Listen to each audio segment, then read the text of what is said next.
Hello dear children. Today we will continue with historiography in the modern period, that is page number 9. So historiography in the modern period.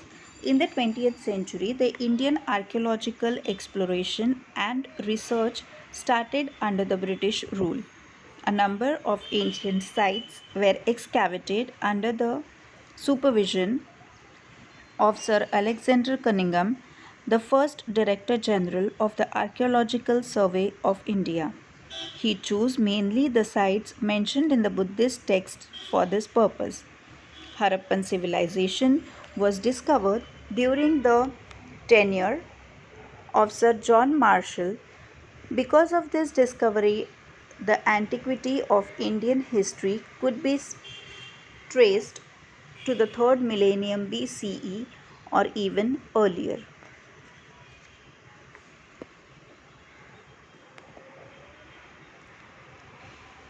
Children, excavated means remove the buried remains. Over a period of time, things get buried under a soil, and when those are removed from the soil, that is called as excavation.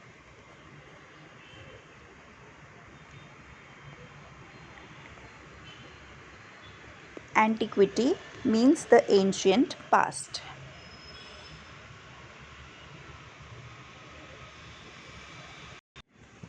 So in the 20th century, the archaeological exploration and research started under the British rule. So there were lots of ancient sites which were excavated. There were sites, there were areas where they believed that there must be something buried inside, and they started digging out the mud and searching for any sources or any inscriptions or pots or anything that they could find out.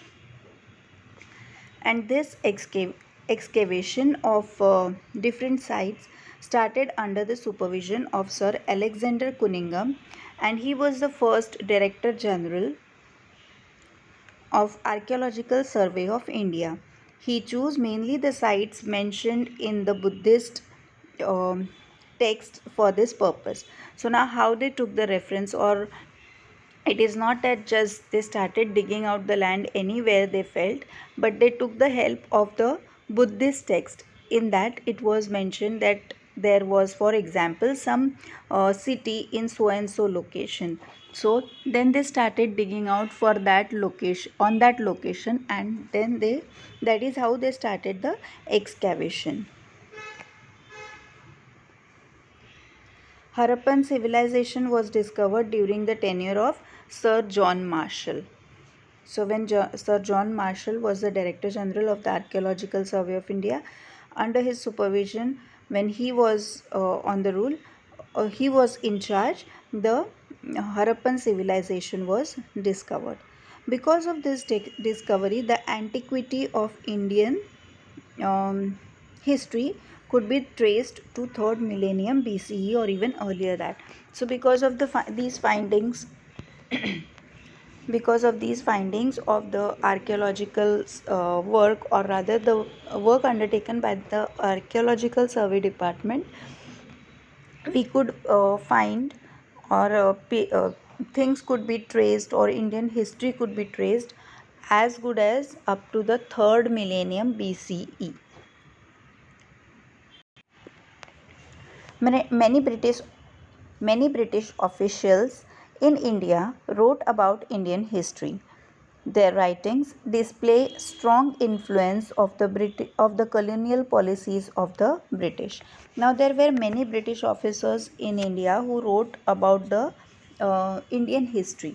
Now whatever they wrote or whatever they had written, in that we can see there was a strong influence. It was influenced by a lot of content also included the colonial policies of the British. Now since there was a British rule and they had colonized India, our country, so they had tried to impose their rules on us. So whatever the colonial rules or the policies were prevalent that time in India, all those also can be seen, a reflection of that can also be seen in the writings of their Indian history. 3 volumes of the history of British India written by James Mill were published in 1817. He was this was the first book of Indian history written by a British historian. It, it clearly reflects an absence of objective perspective and prejudice about various aspects of the Indian culture. The history of India, written by Mount Stuart Elphiston, governor of Bombay, now Mumbai, was published in 1841.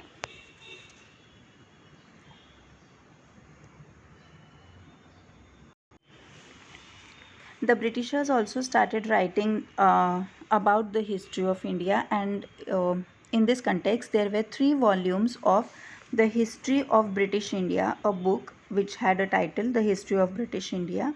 It was written by Sir James Mill.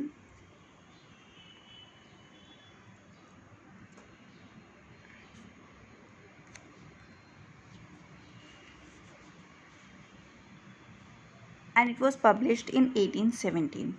This was the first book about the Indian history written by a British historian. So it clearly reflects that there was no presence of objective or perspective, and it had a prejudice about various aspects of the Indian culture. Prejudice is to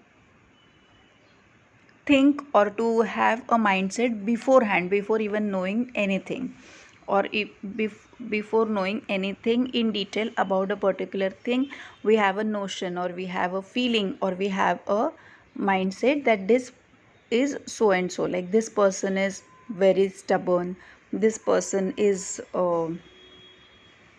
not so friendly. Before knowing the person, we try to judge a person, and we try to believe in our judgment.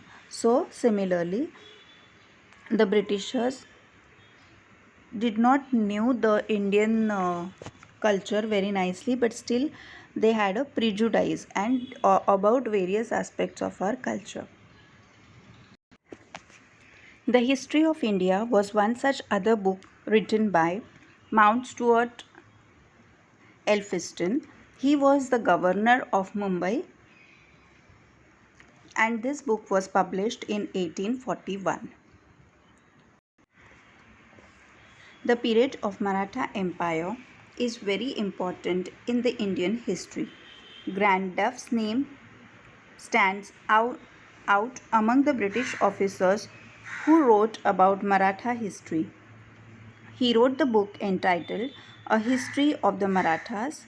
This book is published in 3 volumes. Grand Duff's writing also shows the British inclination of condemning Indian culture and history. Similar tendency is witnessed in Colonel Todd's writings about Rajasthan's history. The 2 volumes written by William Wilson Hunter on Indian historiography shows somewhat impartial treatment of the subject.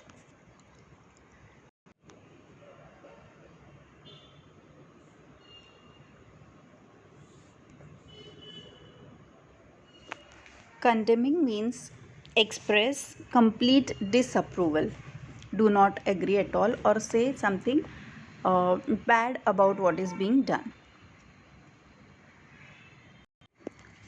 So the period when there was Maratha rule uh, on India, that period is considered to be very important in the Indian history. Now, Grand Duff, his name stands out, like his name was very prominent because he wrote about the Maratha history. He wrote the book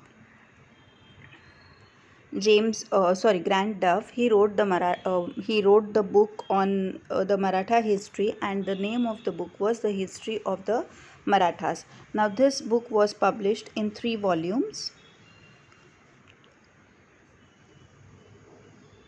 and his writings shows the British inclination of expressing complete disapproval to the Indian culture and the society. So they did not like, or they did not accept the Indian culture um, and the Indian history. So they were quite against it, and the two volumes written by William Wilson Hunter on Indian history shows a somewhat impartial treatment of the subject. So he was not partial, he was totally impartial. So because earlier we have seen in the writings of James Mill and Grand Dove, they were quite they criticized, or they did not have a good opinion about the Indian culture and Indian history. But compared to that, in Sir Williams Wilson Hunter, he had an impartial. He was not at all partial, and he was not biased, and he wrote the Indian history, not being partial.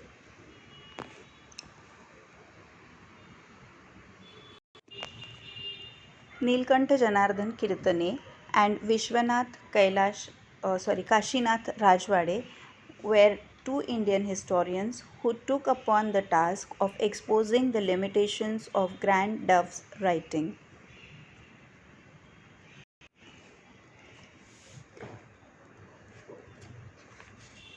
Nilkantha Janardhan Kirtane and Vishwanath Kashinath Rajwade, these were the two Indian historians who felt very bad after reading the Indian history as mentioned by Grand Duff, because his writings was mainly